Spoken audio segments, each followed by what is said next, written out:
Okay, guys, offer accepted until it wasn't. That's the reality of private treaty, where a yes feels like a win, but it's really just the starting gun. We're going to address it this morning. Stay tuned.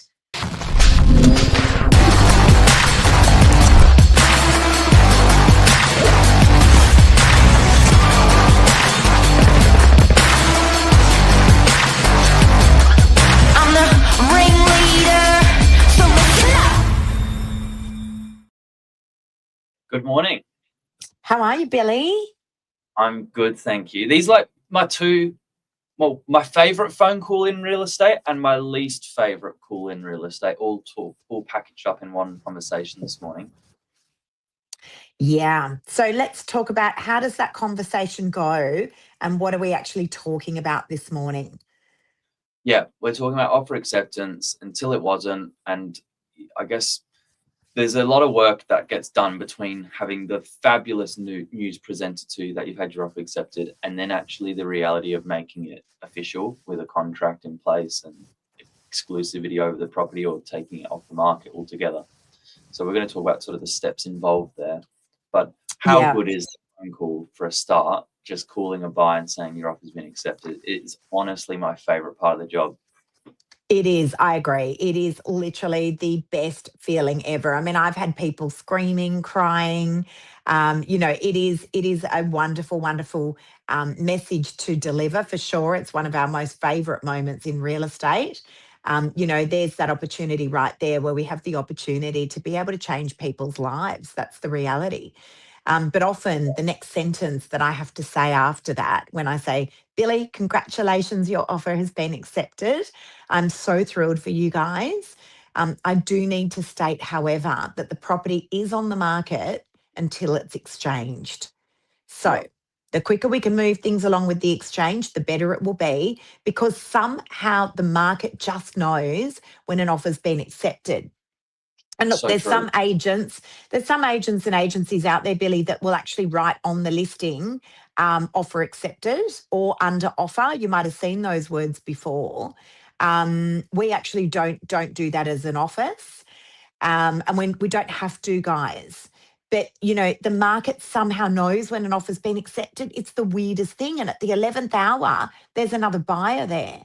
And people will often say, I was gazumped. No, you weren't gazumped, guys. The property is on the market until it's exchanged. So it's in everyone's best interest to get that exchanged as soon as possible.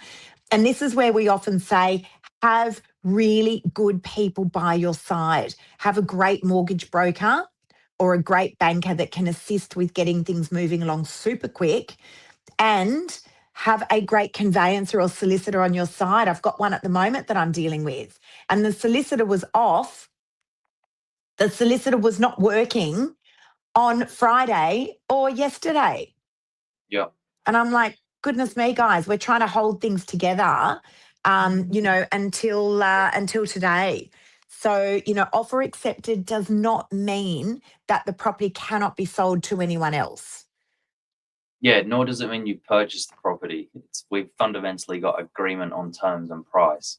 But I 100% agree with you. The number one pitfall is having a professional in your corner that's just not available. It's the number one thing that's going to hold you up when you come to getting the exchange done. A really good starting point is just having a mobile number for your point of contact. You can reach them easy. And second of all, knowing that if they might be away, they've got a colleague that can step in, like preemptively have these conversations. It's not like you're getting a surprise because you looked at it on Saturday. You might get the news on Saturday afternoon, Sunday or Monday. So you can expect this call coming. Yeah, absolutely. And there's this critical window, between an acceptance, offer being accepted, and an exchange. And I find, Billy, that's where the deals actually live or die. That's the truth. So, you see the snappy buyers go, oh, yeah, no, I've got my solicitors ready. They're waiting on the sales advice to come through, which is the document that we send through when an offer's been accepted. That outlines the conditions of the sale. But a great solicitor that's on standby and a great solicitor or conveyancer that is available outside of hours, because that's mostly when the deals are done. Think about it. Our weekends are flat chat with open homes and buyers. And then if you're a buyer and you've had your offer accepted, and guys, we're talking about private treaty, auction's very different. We had a scenario last week, and I want to talk you guys through this. So we had a buyer who had their offer accepted, very emotional. They continued missing out on property. And we had explained that the property is on the market until it's exchanged. And what do you know? A higher offer came in prior to the property being exchanged. So we had to go back to the buyer and let them know. Understandably, they were super upset. Yeah. And the under the vendor's instruction, and I actually love this strategy. It's called a best and fairest. And under the vendor's instruction, we ran a best and fairest. Billy, let's just talk about what that looks like, what a best and fairest strategy looks like.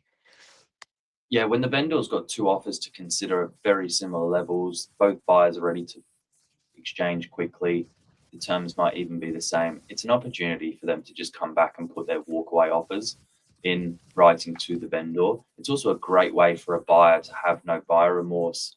In the event that they do move on to another property, they can at least say they gave it their best shot, their best final price and terms. So that would be the vendor's recommendation or suggestion to close out that negotiation fairly. But yeah, it is devastating for that buyer because you're on an emotional roller coaster. 1 minute you're up thinking you've just bought the property, the next minute you're sort of absolutely gut wrenched with the news that you're no longer. Yeah. In their mind, Yeah. they've already bought it. They might even moved in. They might have even had measurements that they're coordinating the move out of their existing place. I get it. We do get it. Simplifies for them greatly. Oh, absolutely, we do. And the natural person to blame is the real estate agent. I mean, look, guys, understand we act for a vendor. And, if your offer's been accepted, let's say at $950,000, your offer was accepted. And then between offer and acceptance and getting the exchange done, Billy Smith calls me and says, actually, I'm going to submit an offer of 951,000. We must present that to the vendor for their instruction. We have to. We're bound by legislation. We absolutely must do that. And on the vendor's instruction, we determine what to do next. So, and many vendors will say, let's run a best and fairest. Some vendors will say, no, I already accepted that young couple's offer and I'm honouring that. That's happened many, many a time. And some vendors have said, thanks so much. I'll take the extra $1,000. It helps to pay for some of their marketing or their solicitor expenses. So, at the end of the day, we do act for a vendor. And the speed that you can get that property exchanged is absolutely everything. It's paramount. Give you an idea of what's normal. The super snappy buyers and buyers agents in the marketplace that are full-time and specialists in this, they are exchanging properties within the day after having their offer acceptance. I'd say within half a day, if it was presented at 9 a.m. in the morning, they'd be getting it done by mid-afternoon. The ones that leave themselves open to that risk are ones that get accepted on something like a Tuesday and don't do anything until Thursday. And in the middle there's a Wednesday showing. It's the same thing with a Friday and don't do anything until Monday. There's a showing on the weekend. That's when you're at your sort of most vulnerable, I guess. Absolutely. And listen, I've got one right now at this moment. I had offer in acceptance on a property on Thursday. The purchaser wanted to get their own pest and building report done, even though we had something for them readily available. The pest and building inspector couldn't get to the property until today. The solicitor wasn't available on, as I mentioned, on Friday and Monday. This is like watching a car crash happen in slow motion. And then on Saturday, I had an open home where I had 10 buyers come through that particular property, and 2 of those buyers were second inspections. So, there's other interest there as well. And this is where we see things go wrong, guys. So how do you protect a deal? You just remove doubt, have clean terms, you move quickly, you have fast timelines, constant communication, and don't drift to the exchange. You've got to drive like you're in the Grand Prix. You've got to fly through to get things exchanged quickly. Because I think from a buyer's perspective, if a real estate agent says, we have other interests there, we have other interested parties, the buyer goes, yeah, sure you do. The property's been sitting on the market for 5 weeks and now you're telling me you've got someone else. Sure you do.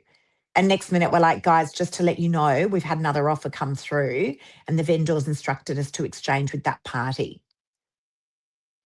Yeah. So, you know, please, guys, be careful. It does happen. As I said, we're at the, you know, we're on the instruction of a vendor. That is who we work for. Have great people by your side. As Billy said, in an ideal world, you should be exchanging the same day. Yeah. If you need any help, give us a call. We, you know, do a lot of work within our team just focusing on helping buyers. So I think the best thing you can do as an agent is communicate clearly. I think the agent gets the bullet when they don't preemptively say, look, this is what happens next and this is what you can expect. And these are sort of the next things you need to be aware of, because poor communication in this phase is so delicate.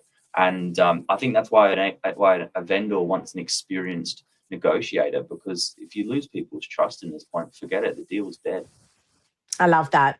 I love everything that you just said there, Billy. I really, really do. And I reckon another great topic for discussion, we might save this one for next week, is when an interested there was a buyer who was interested in a property and then the agent just went and sold the property and didn't actually go back to all the other interested parties. I hear this a lot. I think this is a big topic of conversation. But guys, hopefully that's helped some of you out there. I think speed is your little secret weapon here. Offering acceptance, awesome. Don't pop the champagne just yet, but make sure you move super, super quick. And an agent, a great agent's going to really help you through that process as well. Yeah, stunning. We'll bring that one for next week. Sounds good. Thank you, guys. Thanks, Billy. Have a great day, everyone. You too.